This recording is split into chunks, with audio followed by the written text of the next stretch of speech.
former ambassador to NATO and longtime former Senator Kay Bailey Hutchison. Thank you so much. We appreciate it, and welcome back to Eye on Politics. Yes, thank you, Jack. So I first wanted to start by asking just about that horrific tragedy we're seeing in Central Texas.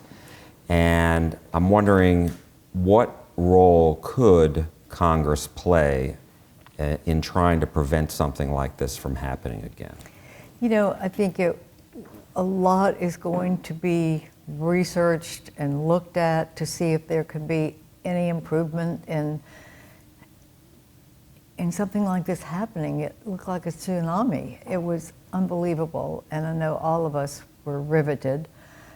And I think that's going to take time, but I think that a lot is something that no one ever expected, even though they prepared for harsh floods. But this was beyond anything that really could be expected. Now it's happened, so we know the worst can happen. And so we will prepare better, I'm sure, from what we're learning. But it was horrific, and I couldn't stop thinking about those parents who have had to wait and just knowing. I mean, I put my children in a bus to go to summer camp. That was supposed to be the highlight of the summer, and then to have this happen is just beyond what any parent should have to endure. Well, I know Camp Mystic has been down there for decades, yes. And it's very well known, certainly in that part of the area, but obviously to folks in North Texas here. Did you happen to know any families who suffered the worst tragedy? Yes, children and grandchildren of families that I know, yes.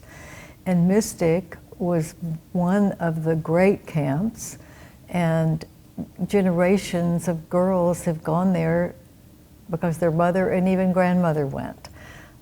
So it's a very loved place.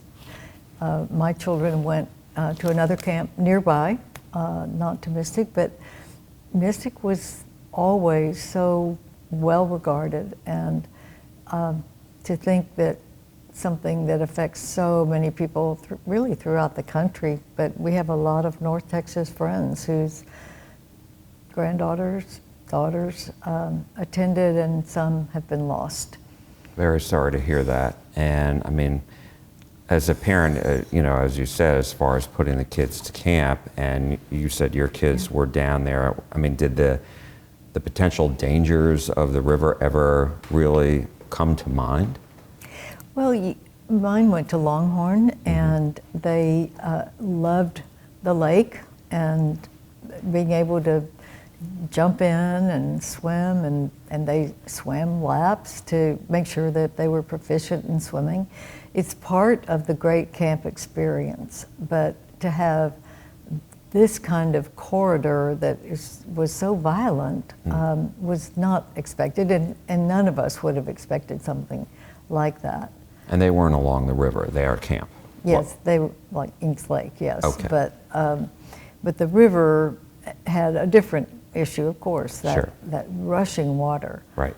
And the day after I learned about this, I called to make a contribution to the chefs that are the Mercy chefs that are down there feeding people who've lost everything and people who are doing the searching. And because I wanted to do something. So many people I know, Texans, are pouring their hearts out. I know they're trying to help in every way that we can, just to make it, to get through it. You can't say make it better, but you can say know that you have the support of our fellow Texans to get through a horrible time.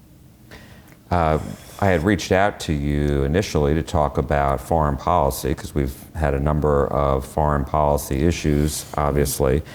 And so I wanted to ask you about the recent U.S. bombing of Iran after a very sustained campaign from Israel. What did you make of all that? I think it was exactly the right thing to do.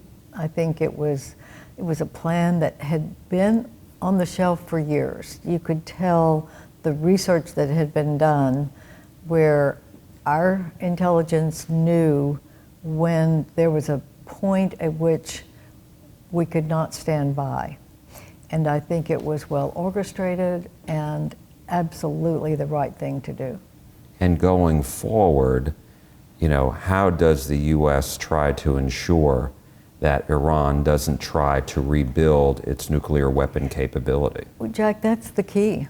We must be sure that they are not going to have enough capability to build a bomb, because think of all the terrorism that the Iranian regime has perpetrated on our country, on other countries in the region, on our soldiers in the region. And then to think that we would allow them to have now terrorist activities with nuclear capabilities is unthinkable, and I think the president is right to say we're not going to stand by.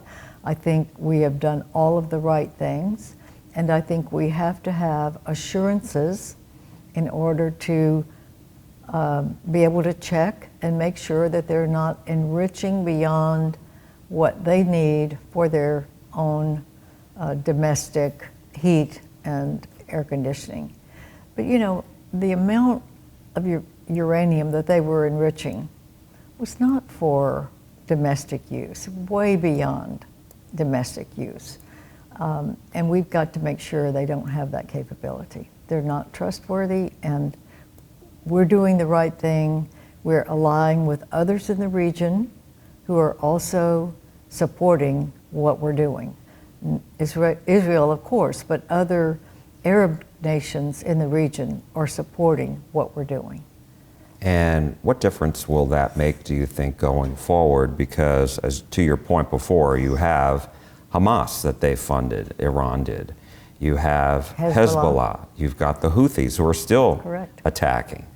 So, what impact will all that have on those other terroristic branches that are funded by Iran? Well, of course, if Iran gets nuclear capabilities, that means all three of the terrorist organizations that you have just mentioned will also have them. So this is a matter for U.S. security, for our European allies, our Asian allies' security, that we have, number one, not another nuclear-armed nation.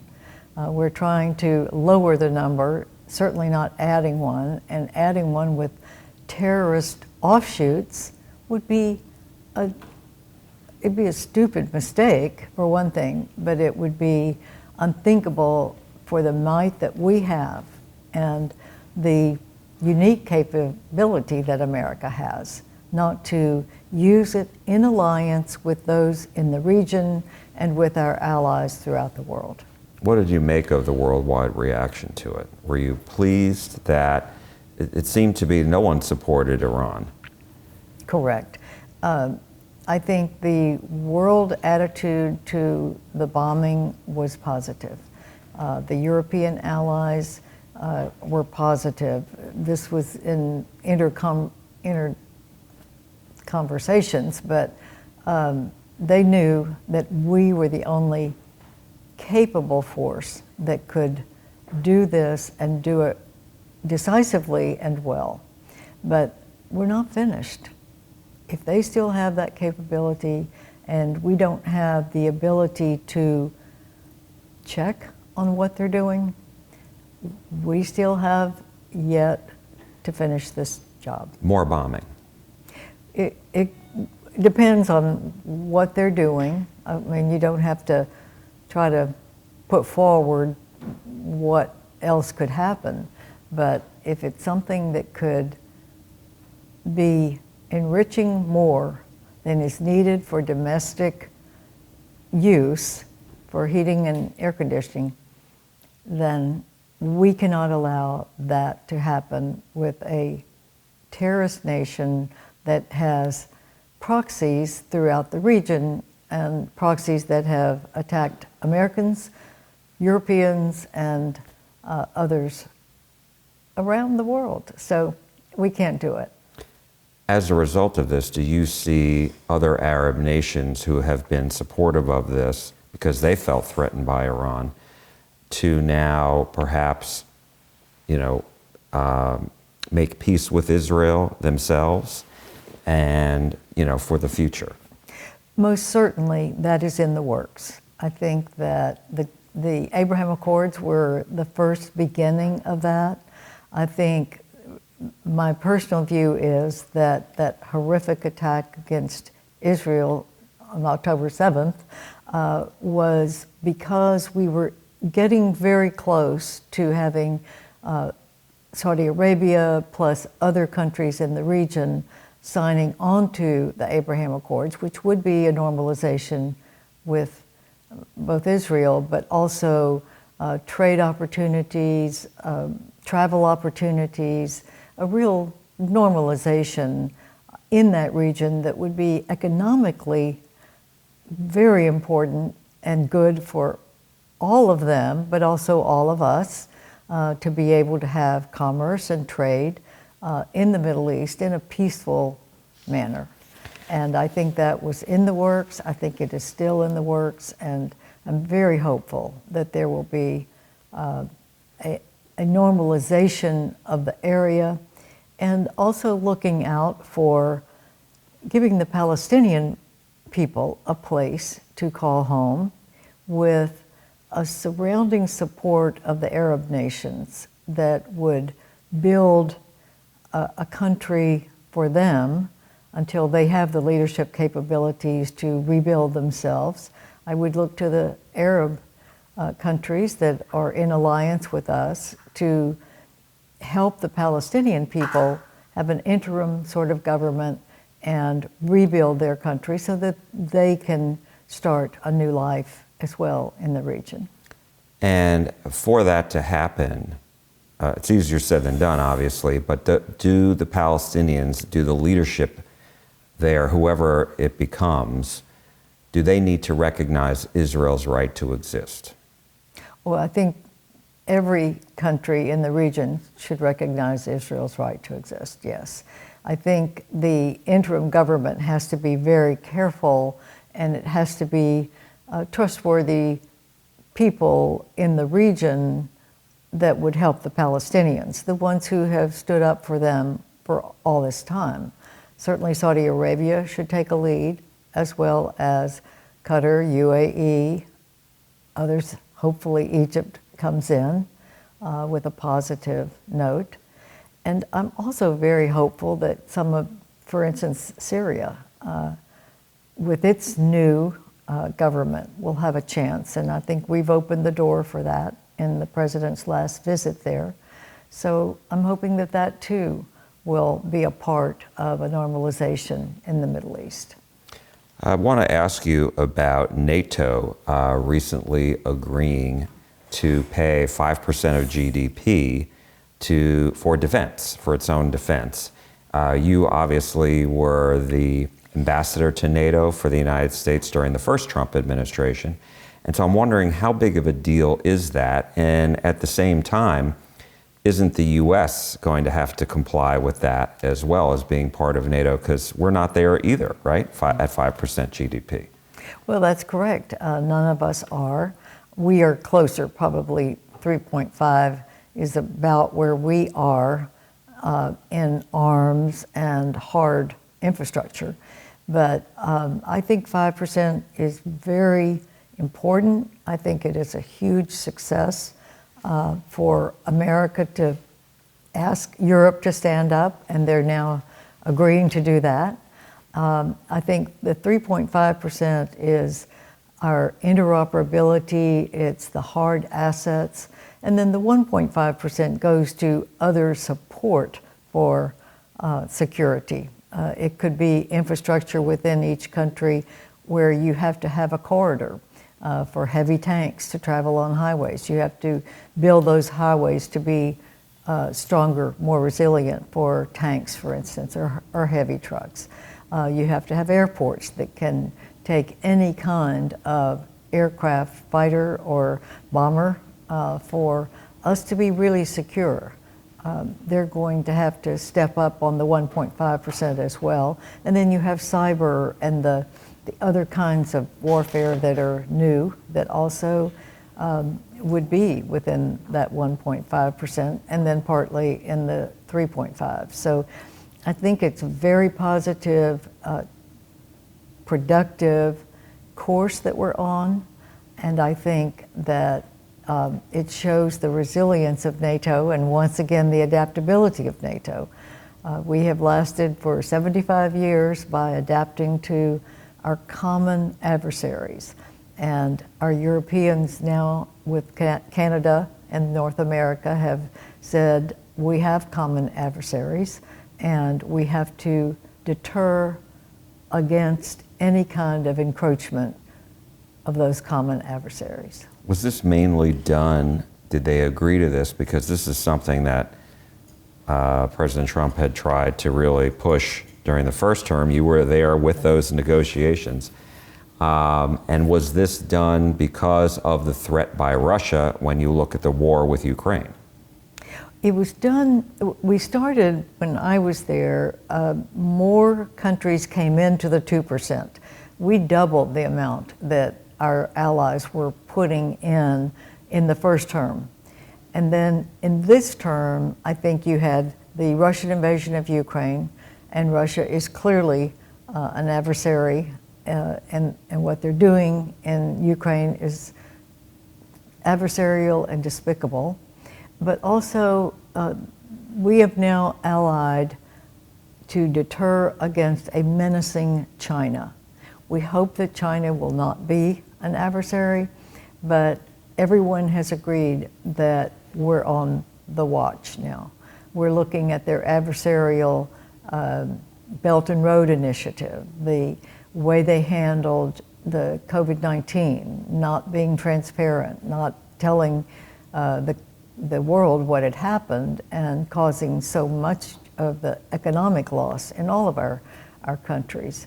So I think that we have now spoken as one, the NATO allies, 32 strong, but we also have 40 partners around the world, Asia-Pacific partners like Japan, South Korea, Australia, New Zealand, and we have partners in the Middle East that work with us, like Qatar and UAE, Kuwait, Jordan. And we have now more interest in South America, which I think is a good thing because China is very active in South America.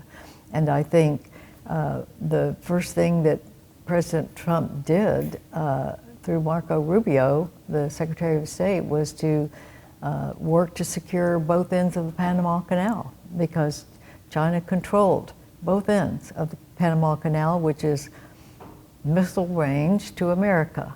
So closing that off so that we have a comfort level that will be a neutral territory. We're not saying we would control it, but certainly neutral is important, and that's part of the agreement that was made with the Panama Canal Zone. So I think all of these things are very important for our umbrella of security through NATO, and I think we've made great progress in asking our allies to step up, and they're saying, yes, we will.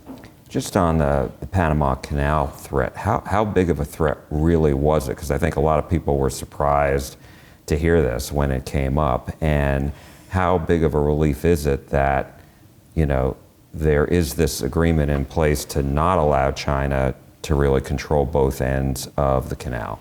I think it's very important to our security, U.S. America's security.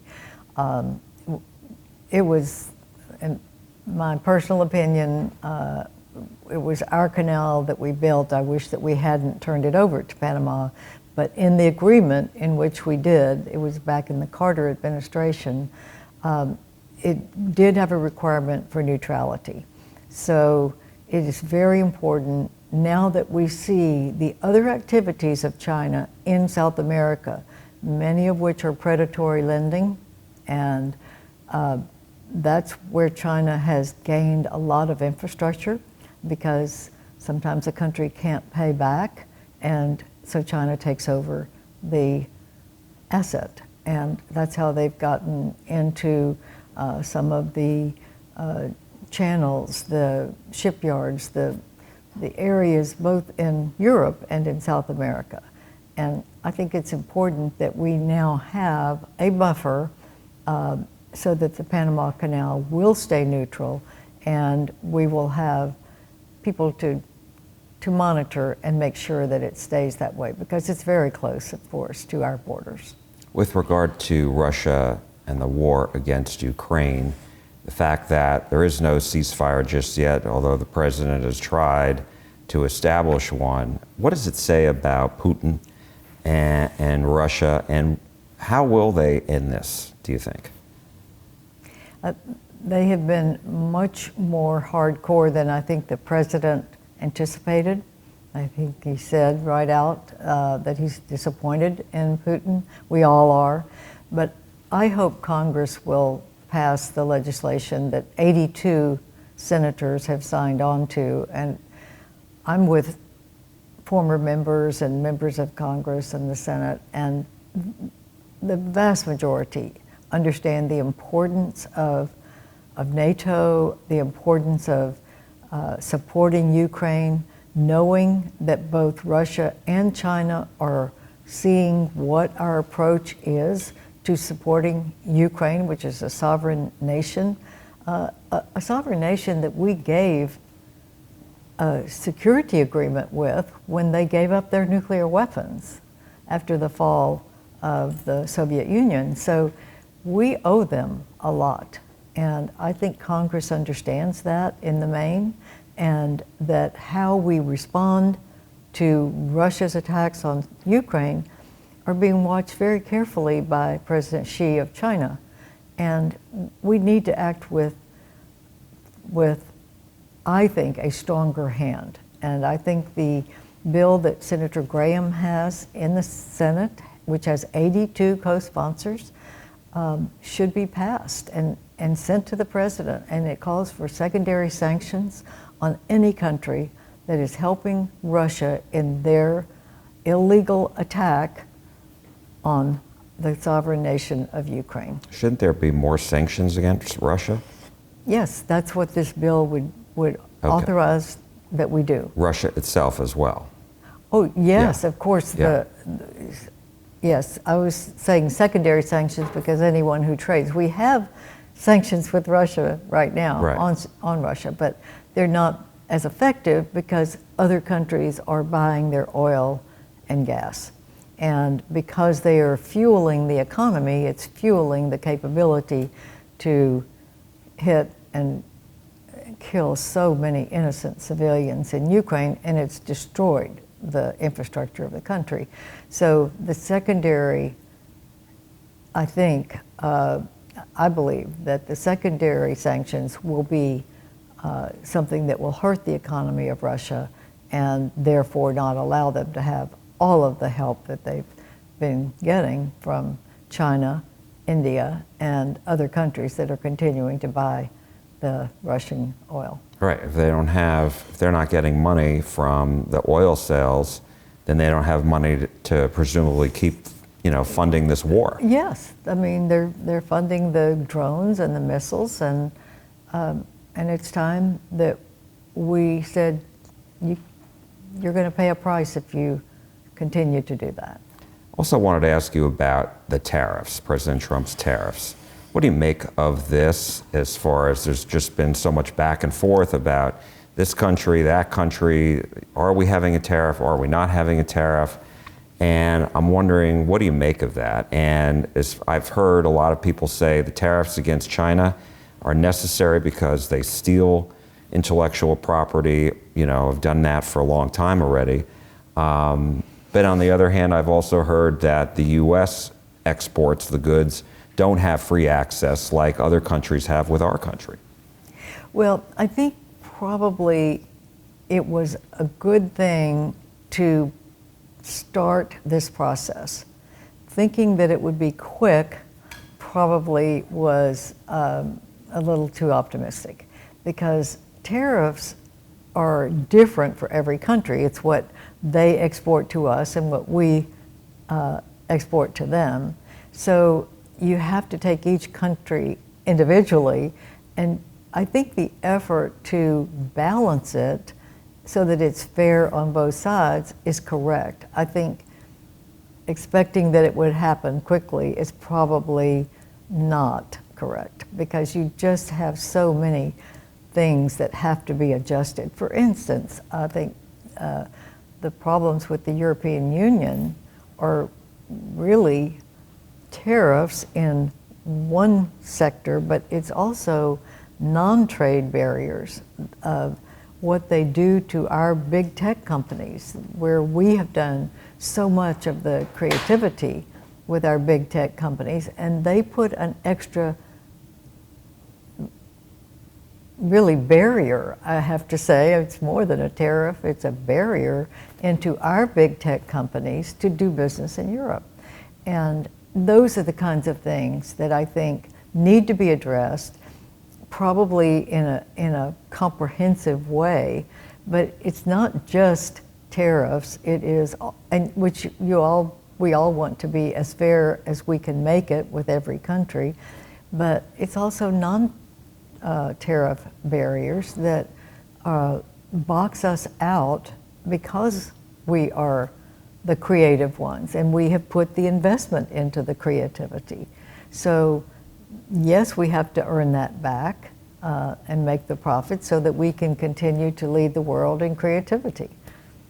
And I do want to ask you one other question, and that is, I'm always amazed how, actively engaged you are in civics just around the area still.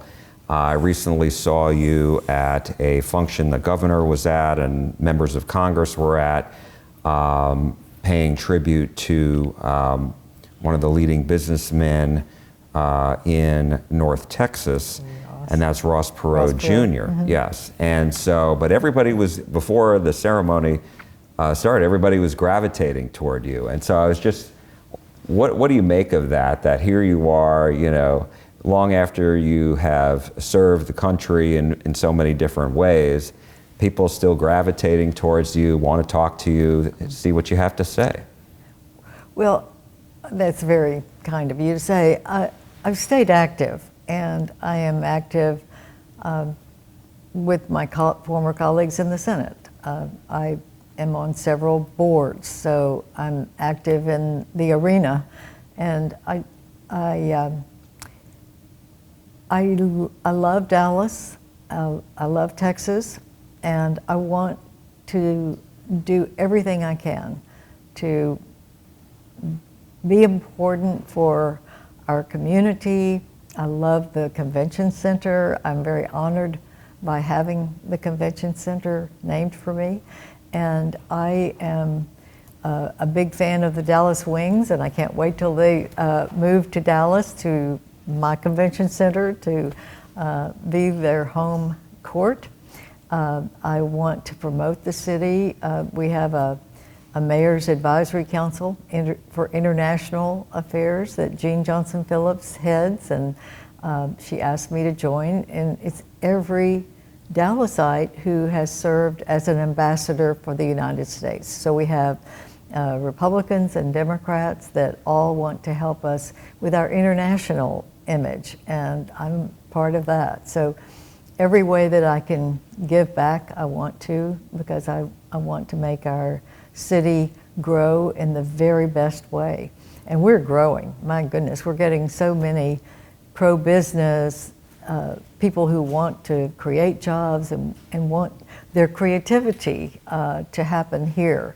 I was very active in helping get research for our great universities. UT Southwestern and SMU is now in doing research, as well as UT Dallas, and MD Anderson as well in Houston. We're doing so much that's creative, it's scientific, and I go every year to the meeting of the Texas Academy of Science, Engineering, and Medicine that I helped co-found with Nobel laureates from UT Southwestern and Rice University. And the criteria for membership in that organization is that you've been elected to one of the national academies of science, engineering, or medicine. And they meet every year, and I go every year because I want to hear what's new that's happening in Texas and see the great minds that have moved here, because we have that kind of support here. So we have business, we have science and technology, we have creativity, and all of that is part of what I want to help build as long as I can. Former U.S. Senator and former Ambassador to NATO, Kay Bailey Hutchison, thank you so much. We really appreciate it. Thank you, Jack. Thanks for being interested. Yeah, nice speaking with you.